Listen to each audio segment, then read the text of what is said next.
Good evening. Wow. Good evening, ladies and gentlemen.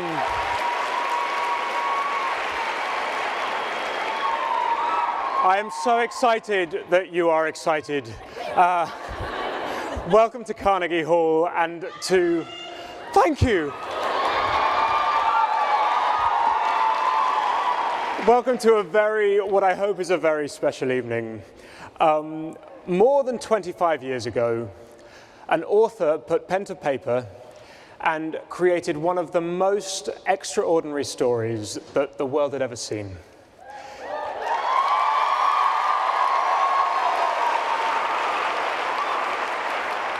Her astounding imagination continues to thrill us. It captivates us, it enthralls us, it moves us, and it leaves us wanting more. And tonight, ladies and gentlemen, there will be more.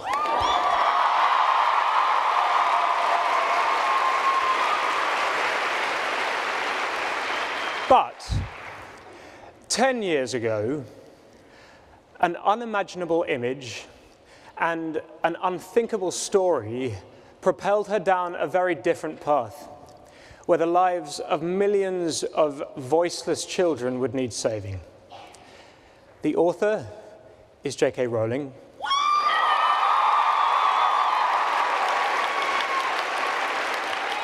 And the path is Lumos.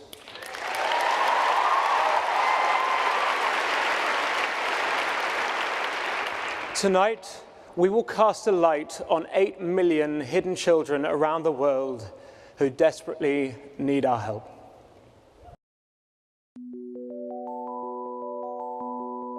A child's life is so much more than the sum of its parts, and the love a family brings holds everything together. From the very beginning, a child thrives on individual care and attention. A baby quickly forges a bond with loving parents, and because of this bond, the brain develops with remarkable speed and complexity. Within a safe, secure, and stimulating environment, a child gets the most out of life. In play, education, and friendship, their personalities develop freely within safe bounds. But this picture of childhood can be a fragile one. Conflict and disaster can destroy the foundations of family life.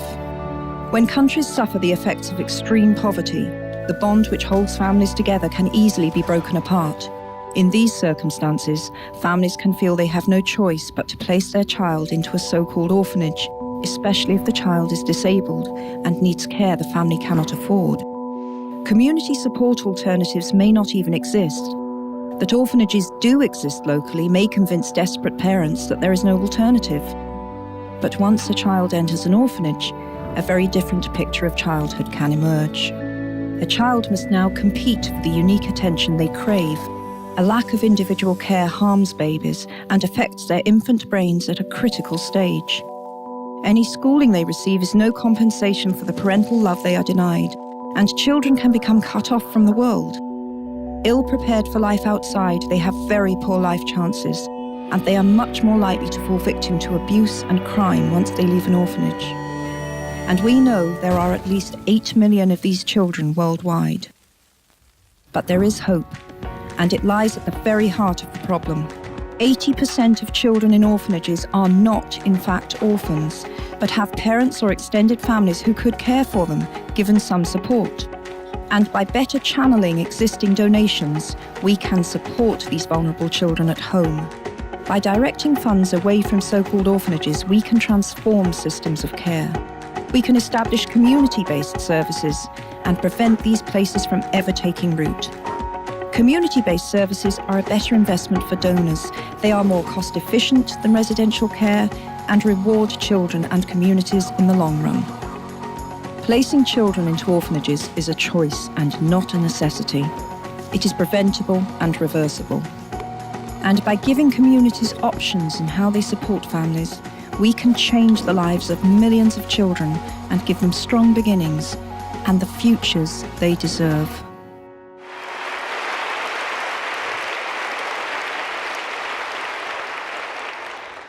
So now to hear more about Lumos and its life-changing work, please welcome to the stage its founder, ladies and gentlemen, the extraordinary J.K. Rowling.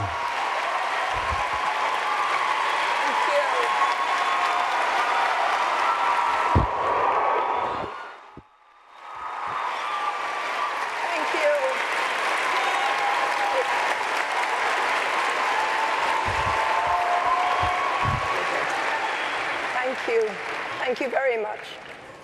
So here we are. Here we are. Yes. This is a big deal. We're playing Carnegie Hall. We are, yes. It's not actually big. my second time. Oh, is it really? All right. So in a short while, we get to show these people our what little we've been movie. up to. Yeah, which is exciting and a little bit terrifying. Yep. And we will get on to talking about that in a little bit. We will. But first, the reason we're all here. So we've just seen this film. This is clearly a massive humanitarian issue and a gigantic undertaking. I wondered why this issue? Why is it so close to your heart? Well, I think Eddie said it really well in his introduction. The truth is that I saw a newspaper story about a very small boy. He was 7 years old, and he was effectively being kept in a cage. And I was pregnant at the time, and I saw this image in the newspaper, and it was such a shocking image of this child holding onto wire and screaming that I went to turn the page. I went to turn the page because it was painful to look at, and I felt very ashamed. As I went to turn the page, I thought, no. You have to read the story, and if it's as bad as it looks, you've got to do something about it. So I read the story, and it was even worse than it looked. So, to cut a very long story short, I pulled out the news story, which was all about an institution in the Czech Republic where very young children were being kept in appalling conditions. I went home. The next day, Monday, I started to write letters to anyone I could think of. MPs and MEPs, and I wrote to the president of the Czech Republic. I wrote to everyone I could think of. And that led to me connecting with experts in this field and the creation of Lumos. Amazing. And so there are 8 million children living in orphanages worldwide. That we know of. That we know of. See, I think what's staggering, what was amazing to me when I first began finding out about these issues, you think, how could 8 million children be going through this and we not know? But a very small amount of thought shows you they are, as you just said, so voiceless. They are literally hidden from sight. So in fact, 8 million may be a conservative estimate. There may be more children who have been taken from families that we don't know about. Because record keeping tends to be poor, which is one of the problems. Right. And they are in institutions and that we're saying are harmful to children. I imagine not everyone agrees. Right, absolutely. So it is completely understandable that we, and by we I mean wealthy Westerners, we may have an idea that institutions are kind in that otherwise perhaps the child will be on the street or that the child is alone. That's completely understandable. We tend to have that image in our minds from movies like Annie, that orphanages can be kind of fun. Actually, that's not true.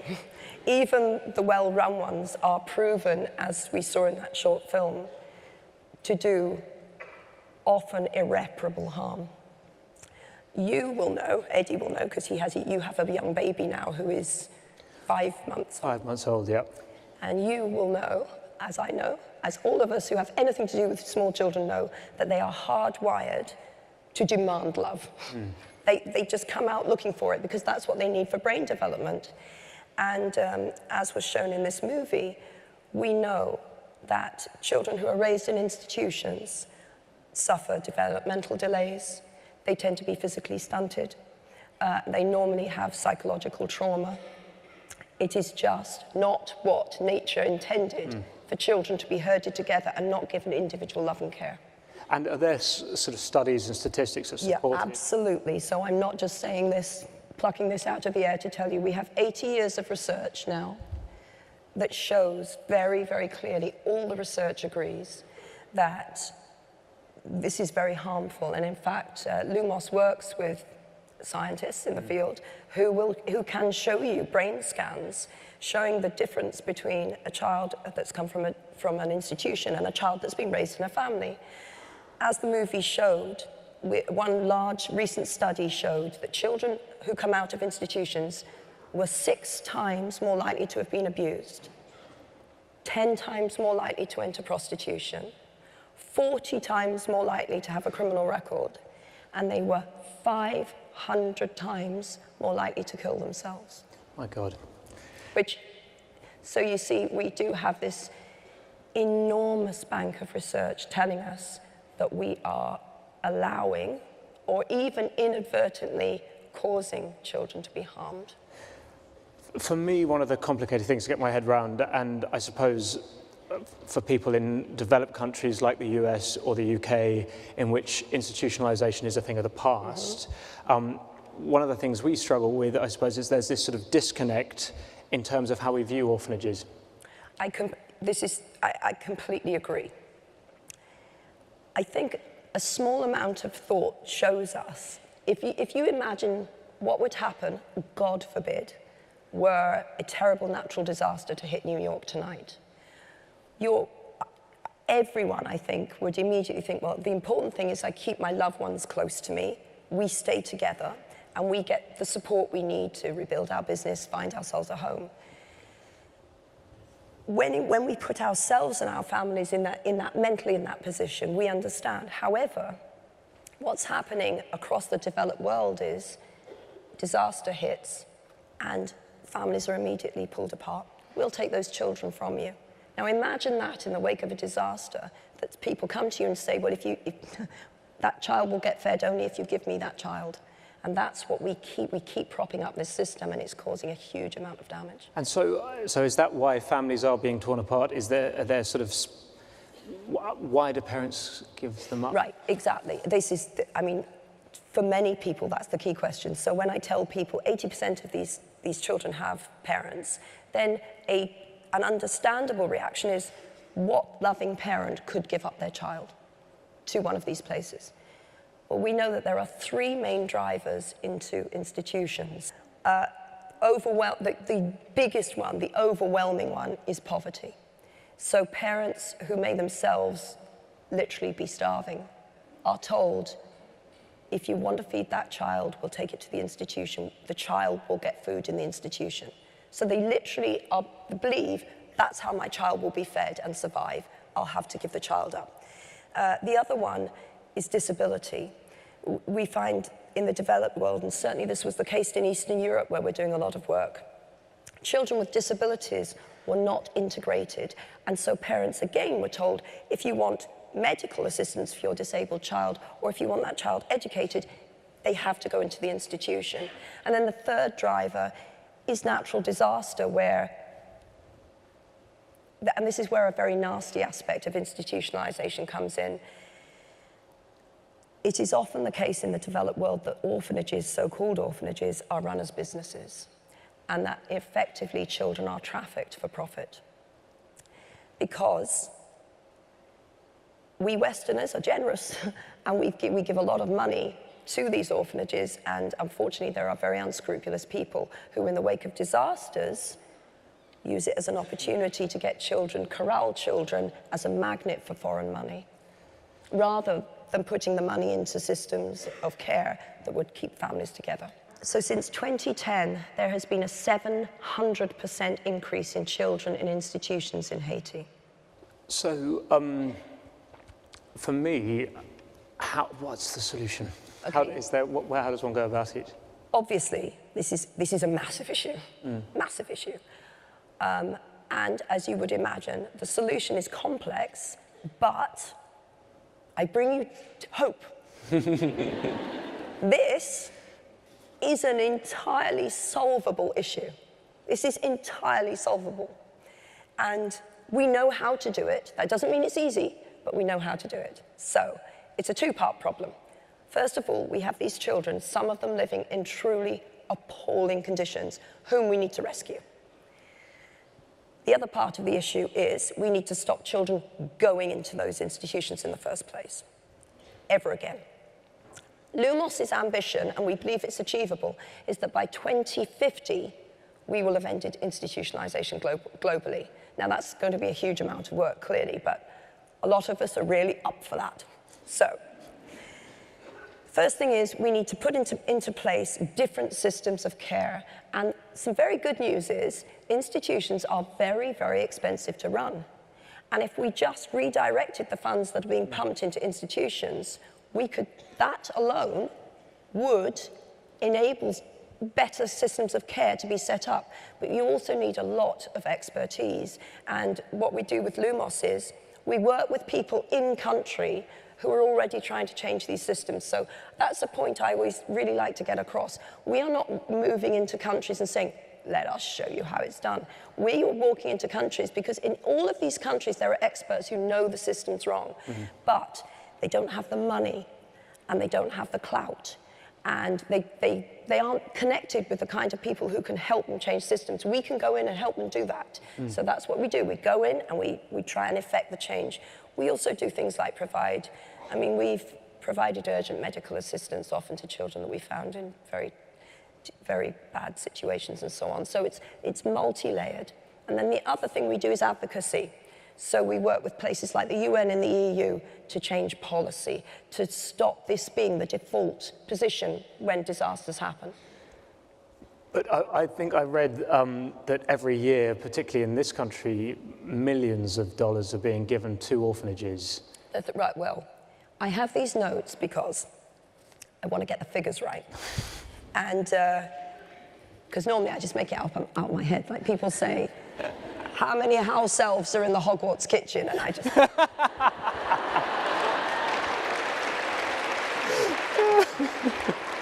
But this is really important. I'm not saying house elves aren't important. Very important. They clearly have been massive in my life. They mean a lot to a lot of people, but I want to get this right because this is important. So this is an incredible figure. This is how much Americans give to charity annually. How awesome are Americans? The answer is $375 billion. Wow.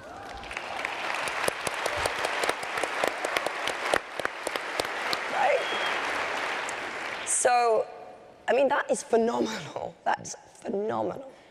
And just warms one's heart to think of that generosity. Now, that money was given with the absolute best possible intentions.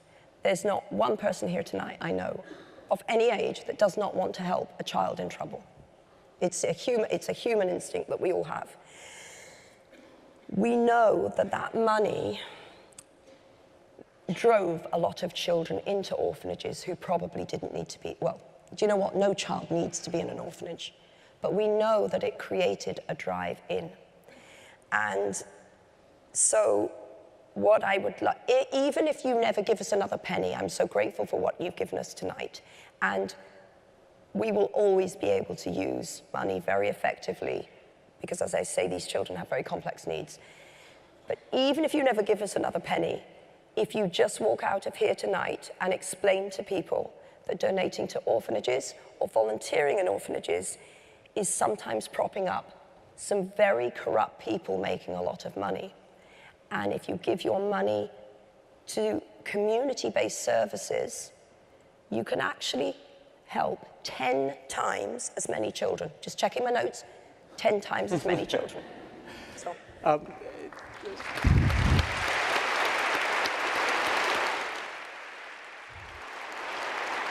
You mentioned Haiti. Yes. That's somewhere that's obviously in our minds at the moment. I wondered what... Haiti is hugely in our minds. It's in my mind a lot at the moment because we know, and I have more figures here. These are new figures to me because obviously there's recently been an absolute catastrophe there. So we now know that there are 30,000 children institutionalized. And the same statistic I keep quoting still applies. The overwhelming majority of those children have at least one parent. And these are families whose livelihoods have been swept away. These are families who were so desperate that they thought that was the only way they were going to keep that child alive, which which is an absolutely heartbreaking thing to me, and I know it will be to you also. There is a lot of corruption in Haiti, and we know that there are people who are called child finders, not child minders. And these child finders are out there persuading parents to give up their children to orphanages and making lots of promises to them about what they can do for that child in terms of protection and care. And those children are not receiving protection and care, rather the reverse. We know that a lot of child trafficking is going on. And we also know that for each child in an orphanage in Haiti currently, each child is attracting $6,000 worth of foreign aid, and that's why it is becoming a business. So people with the best possible intentions are giving money, and I think might be horrified to see what's going on. So what I'm saying to you is, for God's sake, don't stop giving money, but give it right. Give it to NGOs that are working to replace, to give people back livelihoods and to support communities, not to institutions. And Hurricane Matthew has exacerbated that. Hurricane Matthew was, as we all know, an absolute nightmare. 500,000 people lost their livelihoods. We have 900 dead. And it will, unless we intervene in the correct way, continue to prop up this very damaging system. And I will say this because I would like you all to know that I put my money where my mouth is. I gave £1 million last week to Haiti to support community-based services. I'm not saying it for that reason. I kind of cringe slightly as I even say that, okay? Because I'm not saying it for that reason. I'm saying that I'm not asking anyone to give where I'm not already giving, but Haiti is a particular catastrophe, and I wanted to give extra funds to Haiti right now through Lumos, because Lumos is on the ground right now effecting this kind of change and really looking out for those children in those institutions. And recently, Bonnie Wright and Ivana Lynch, so Ginny Weasley and Luna Lovegood from the Potter films, who we love. And I think I know Bonnie's here this evening, but they are two incredibly dedicated Lumos ambassadors who visited Haiti, and they not only saw the horrific conditions, but also they saw the solution that you've been talking about, Joe, and we actually have some footage from the trip here. Hi, my name is Bonnie Wright, and I'm an actress and director. You may know me as Ginny Weasley from the Harry Potter films. Today I'm in Haiti with Ivana Lynch, who you may know as Luna Lovegood. We decided to come to Haiti because we're concerned about the 30,000 children living here in orphanages instead of at home with their families. 80% of these children have parents who want to care for them but cannot. I was incredibly shocked and upset to find the conditions of the first orphanage we visited. I'd heard so much about the work that Lumos were doing, and from some of the workers here at Lumos what exactly these institutions were like, but I think coming out of this first experience just highlighted how incredibly important Lumos's work here is in Haiti. The most important thing that I took away from today is understanding that children really need to grow up in families. Without a family and without love, children can't be children. The most important thing as a child is to be with your family, and you have to do everything you can to keep that family unit in place.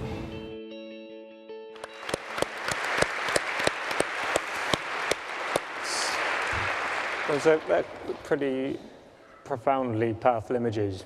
They are. But we think that, we're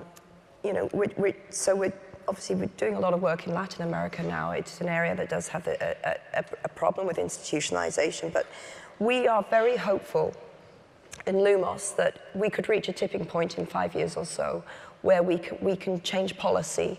We think that we are very hopeful that by 2035, if we can get the funds, we will be able to stop institutionalization in Latin America. We believe that, yeah. So, it's solvable. It is solvable. It's solvable. So it sounds overwhelming when you think of that number of children and the complexity. I'm not denying the solutions are complex, but Lumos is working with absolute experts in this field. They know what they're doing, they know how to make it work, and what they need are the funds and the support. And the last thing I would say, particularly to young people in the audience today, I would reiterate, we need to change minds. We need to change minds, because while people are putting money into these orphanages and while people are volunteering in orphanages, a lot of corruption flourishes around those institutions. There is a sense that we are, as ever, with the best intentions, propping up something that's very damaging. Those children should be with their families. Right. And if they can't be with families, foster care or adoption or supported living in small family-style units are all proven to be the best possible alternatives. What can we do? What can you do? Tell us what we can... I think it's two-part, as I say. So number one, if I am going to firstly say I could not be more grateful. All of you, by being here tonight, you've already done the most enormous amount for us. You've raised money for us. And thank you. So thank you.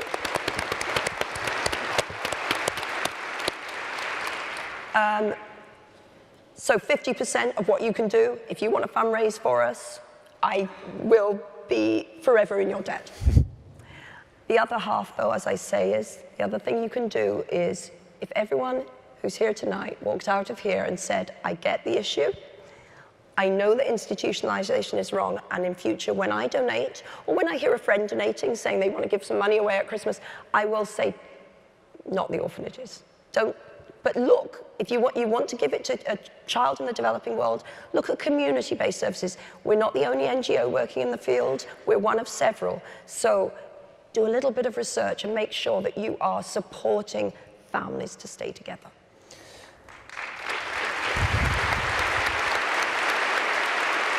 We will spread the word. Spread the word. We will spread the word. That is our job, to spread the word. And I've got to say, having known so little about it before, it's an extraordinary thing and it's a complicated thing. It is. But as you say, it's solvable. Solvable. And you must be incredibly proud of the work that Lumos are doing. I am. It's probably the thing of which